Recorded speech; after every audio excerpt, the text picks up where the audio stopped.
Hello and welcome to the H3 Leader podcast, where our intent is to provide a consistent drip of foundational and practical insight, motivation, and calls to action that will help us all grow in the critical arena of leader development. John Maxwell makes the bold statement that everything rises and falls on leadership. If that's true, and from a particular perspective I believe it is, we probably ought to spend consistent time and energy on the subject.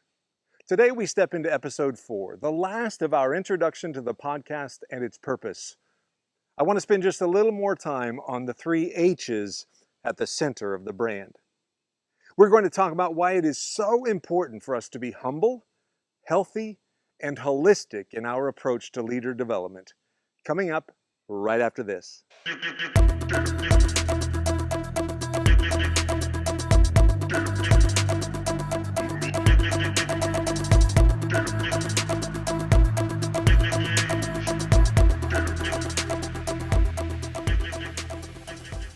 You may find it odd that I'm recording today's episode from a secluded cemetery. But as with all our episodes to date, the setting is intended to reinforce a message. A few years back, I invested a couple months of focused effort in the development of a life plan. A friend and colleague of mine who facilitates fee-based life planning encouraged me to start with the book Living Forward by Michael Hyatt. Hyatt gets to the point rather quickly. Begin with the end in mind. In order to do that effectively, he walks readers through the process of attending their own funeral, that unknown but inevitable date we all have with destiny at some point in our future. On that day, will there be a parade of people testifying to your life?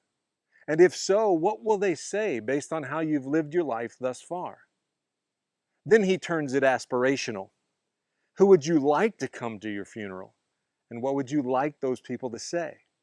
Be specific: your spouse, your kids, your family, your friends, your neighbors, coworkers, and so on.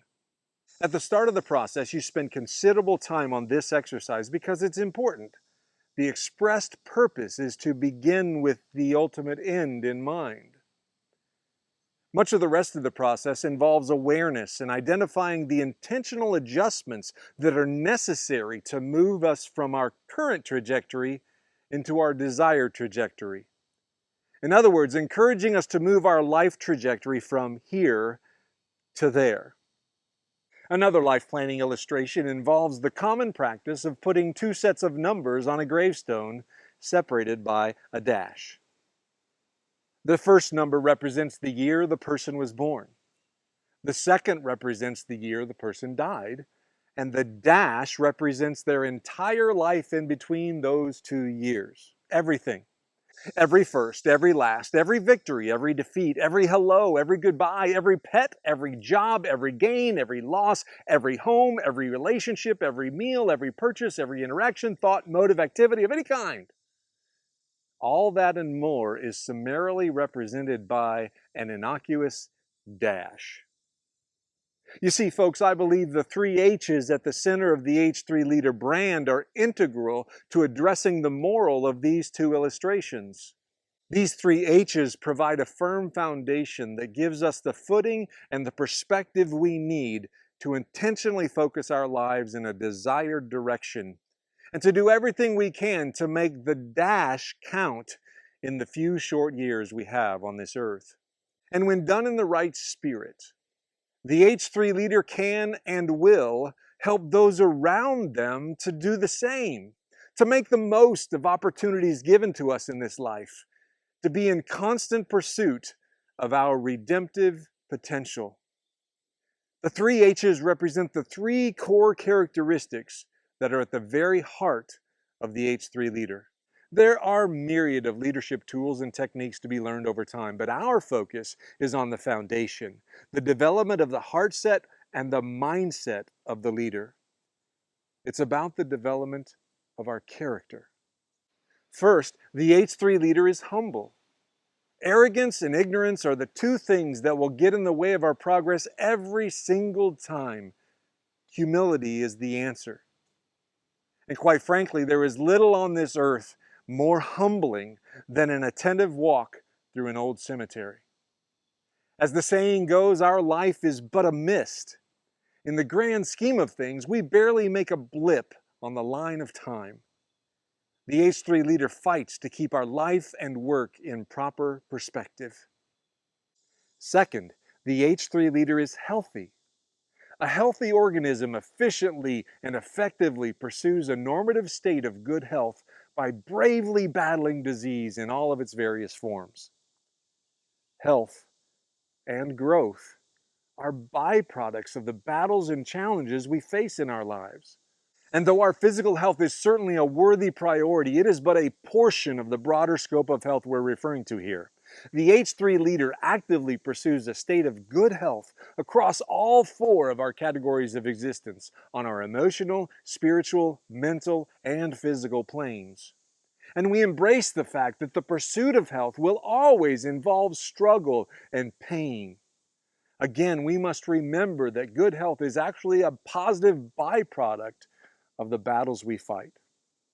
And third, the H3 leader is holistic. To be an holistic leader is to realize that the one thing you do really, really well is not enough.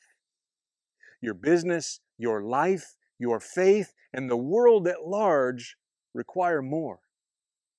The H3 leader understands an age-old wisdom: from everyone who has been given much, much will be required. And from the one who has been entrusted with much, much will be expected. We accept the fact that we will never fully attain our potential, but we will embrace the journey that accompanies its active pursuit every step of the way. One of my distant mentors puts it this way: as humans, we were designed to walk uphill, to climb toward the summit.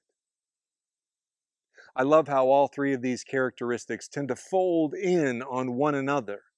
They are interdependent and exist in communion with one another, just like you and me.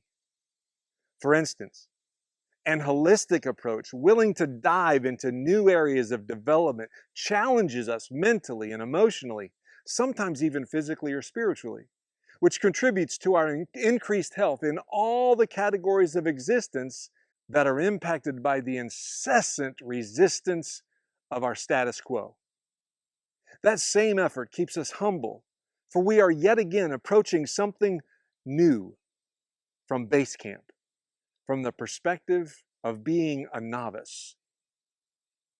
I believe that intentionally developing and nurturing these three core characteristics will set you and I apart as leaders, because the majority of the world around us doesn't think this way.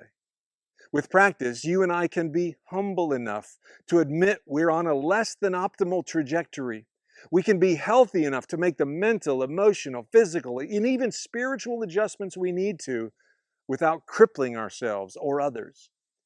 And our holistic perspective will be on the lookout for opportunities to expand our influence and relative impact on the people and the world at large around us.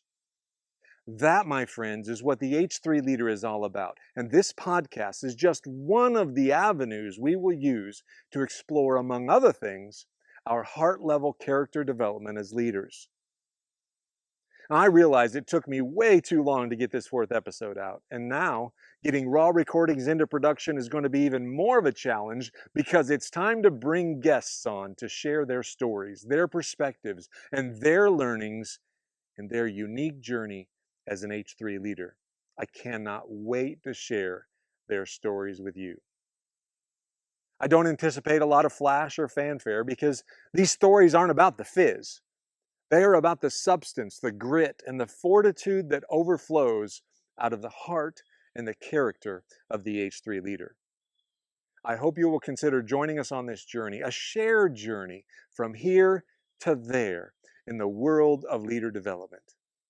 Until we meet again, remember to always do something, anything, every single day to move the ball forward, to make the world within and around you 1% better. Because whatever your goal, vision, or task, remember, every day is training day. Blessings to you all, and we'll see you soon.